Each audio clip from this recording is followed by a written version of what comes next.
Assalamualaikum warahmatullahi wabarakatuh.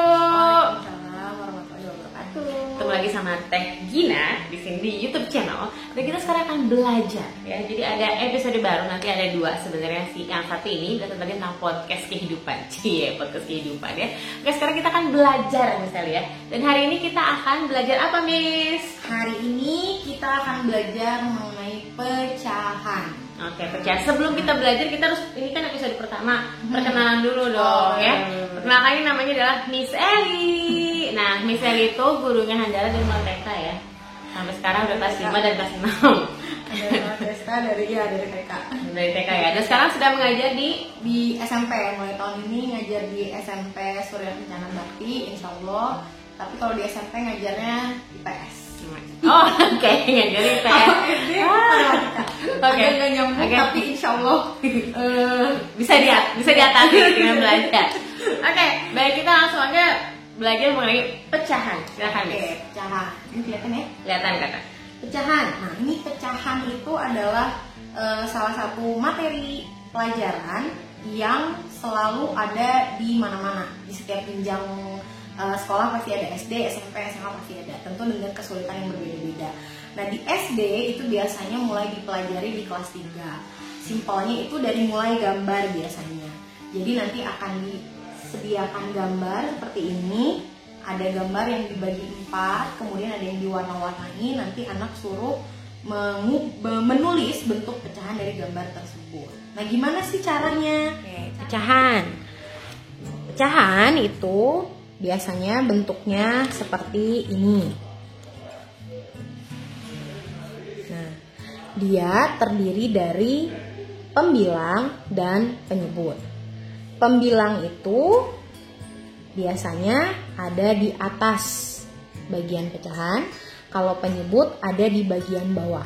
Nah, di sini ada 3/4, berarti pembilangnya itu adalah 3 dan penyebutnya itu adalah 4. Kemudian kedudukan pecahan tuh kalau di garis bilangan ada di mana sih? Kalau digambarkan seperti ini, misalnya ini garis bilangan, ini 0, kemudian di sini 1. Nah, pecahan itu ada di antara 0 dan 1. Jadi kalau dibilang pecahan itu lebih kecil dari 1 dan lebih besar dari 0. Itu pecahan. Lalu gimana kalau misalnya kita mau menggambarkan pecahan? Kayak tadi 3/4. Di sini saya udah punya gambar. Ada kotak. Kotaknya itu sudah dibagi 4 bagian. Kenapa dibagi 4? Karena pecahannya penyebutnya adalah 4. Jadi kalau mau bikin gambar, mau dibagi berapa, lihat penyebutnya. Kalau penyebutnya 4, berarti dibagi 4. Lalu pembilangnya itu adalah yang diarsir merah ini. Ini pembilangnya. Karena pembilangnya di sini angka 3, maka yang diarsirnya 3 ruangan. Atau contoh yang lain, misalnya pakai lingkaran. Pakai lingkaran sama dibaginya 4. Kenapa dibaginya 4? Karena penyebutnya 4. Dibagi 4, lalu pembilangnya 3, maka yang diarsirnya 3 ruangan. Kalau pecahannya yang lain, misalnya ini 2/7. Pecahan 2/7. Karena penyebutnya 7, maka gambarnya dibagi 7 bagian. 1, 2, 3, 4, 5, 6, 7. Lalu yang diarsirnya 2. Kenapa 2? Karena pembilangnya adalah 2. Maka yang diarsirnya 2.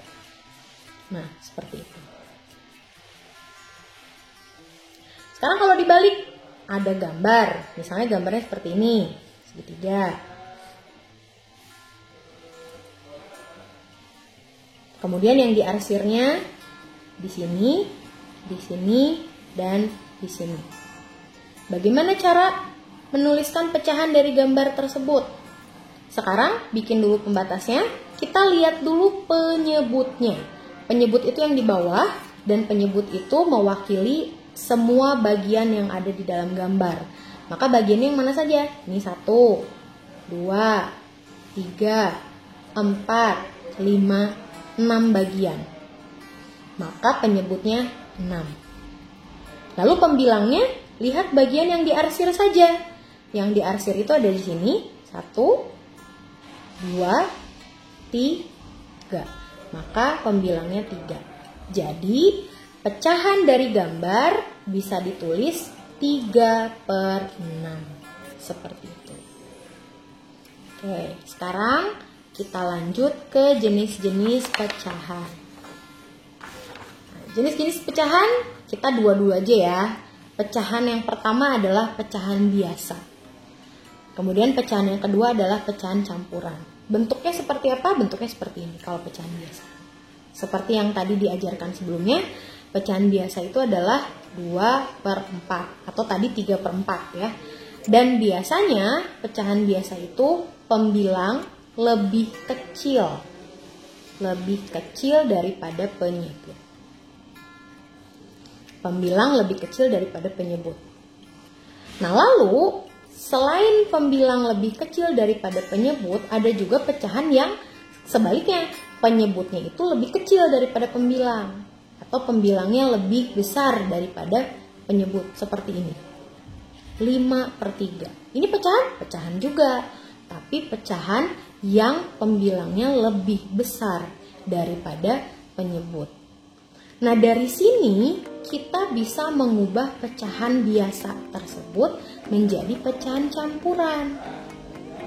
Yang bentuknya biasanya umumnya seperti ini. Ada bilangan bulatnya, ini bilangan bulatnya, lalu ini bilangan pecahan. Bagaimana cara mengubahnya? Cara mengubahnya kita ambil contoh di sini. Misalnya ini 5/3 kan? 5/3. Ada dua cara. Cara yang pertama,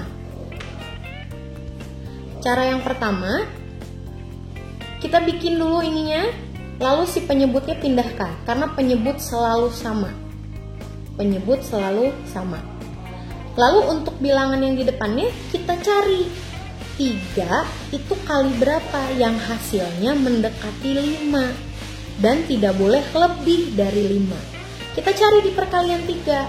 Perkalian 3 kali 1 sama dengan 3. Kemudian 3 kali 2 sama dengan 6. Yang mana yang diambil? Yang diambil tentu yang di atas ini. Kenapa? Karena kalau yang bawah ini dia hasilnya lebih dari 5, 6, lebih besar kan? Jadi kita ambil yang ini. Terus selanjutnya gimana? Selanjutnya adalah 3 kali 1. 3-nya sudah ada di sini. Kali 1, 1-nya ditaruh di sini. Kemudian hasilnya kan 3. Kita ambil selisih dari 5 yang ini dengan 3 yang ini. Selisihnya adalah 2. Maka taruh 2 di sini. Selisih itu artinya 5-nya dikurangi 3. Nah, itu cara yang pertama. Atau cara yang kedua, bisa memakai bagi kurung. Atau saya selalu bilang rumah tak jadi. Caranya, pecahannya dilihat lagi. Pembilang itu berada di dalam rumah. Kemudian penyebut itu ada di luar rumah. Bisa dong cara bagi kurung. Kita bagi 5 dibagi 3. Atau kalau bingung kita cari juga 3 kali berapa yang hasilnya mendekati 5. Tadi sudah ada. Ambilnya 1. Satunya taruh di atas. Kemudian 1 ini dikalikan ke 3 ditaruh di sini. 1 kali 3, 3 kan? Hasilnya taruh di sini. Kemudian kurangi. 5 kurangi 3 adalah 2. Nah, ini sudah jadi. Tinggal kita pindahkan. Caranya bagaimana? Caranya mulai dari yang paling atas. 1 taruh jadi bilangan bulatnya. Kemudian 2 jadikan pembilang. Dan 3-nya dijadikan penyebut. Sama deh hasilnya. Seperti sekarang tinggal mencari adalah cara yang termudah untuk kita mencari jawabannya gitu ya, dari pecahan biasa, pecahan campuran ke pecahan biasa boleh pakai cara 1 dan cara 2. Yang yang termudahnya. Oke, hari ini kita belajar mengenai pecahan campuran. Kayaknya cukup segitu dulu ya Miss ya. Oke, nanti kita akan ketemu lagi dengan banyak pembelajaran kita yang macam-macam, dan ini juga pecahan akan kita pelajari lagi lebih lanjut ya. Ya, karena masih banyak lagi jenis-jenisnya. Masih banyak banget. Oke, jadi sekarang udah untuk yang kelas 3 SD udah pada tahu lah ya bedanya antara pecahan. Ini bisa dipakai tadi kalau yang gambar untuk kelas 3, kalau yang ini untuk kelas 5. Oh, ini bisa yang untuk kelas 5 SD. Ya. Cukup segitu dulu dan harus banyak-banyak berlatih. Ya, nanti ya. habis ini kalau sudah ngerti boleh berlatih dengan latihan-latihan soal. Latihan-latihan soal bisa dibaca di buku masing-masing, di buku sekolah udah ada, atau cari di internet juga. Iya, cari di internet. Jadi sana practice makes perfect. Kalau sering berlatih nanti akan lebih cepat. Itu juga kalau misalkan kalian ya kalau lama-lama dipakai kayak main beku gitu agak-agak ketika kebanyakan libur ya. Tiba-tiba 3 kali 5 padahal 15 itu kata lu gitu ya. Nah, dan jangan sering-sering menggunakan kalkulator ya, nanti kebiasaan. Kalkulator haram kalau di matematika. Kalau di jualan boleh. Tetap boleh. Tapi kalau lagi belajar matematika haram banget. Oke, kalau begitu kita akan ketemu lagi di pembelajaran kita bersama Miss Eli selanjutnya. Dadah. Wassalamualaikum warahmatullahi wabarakatuh.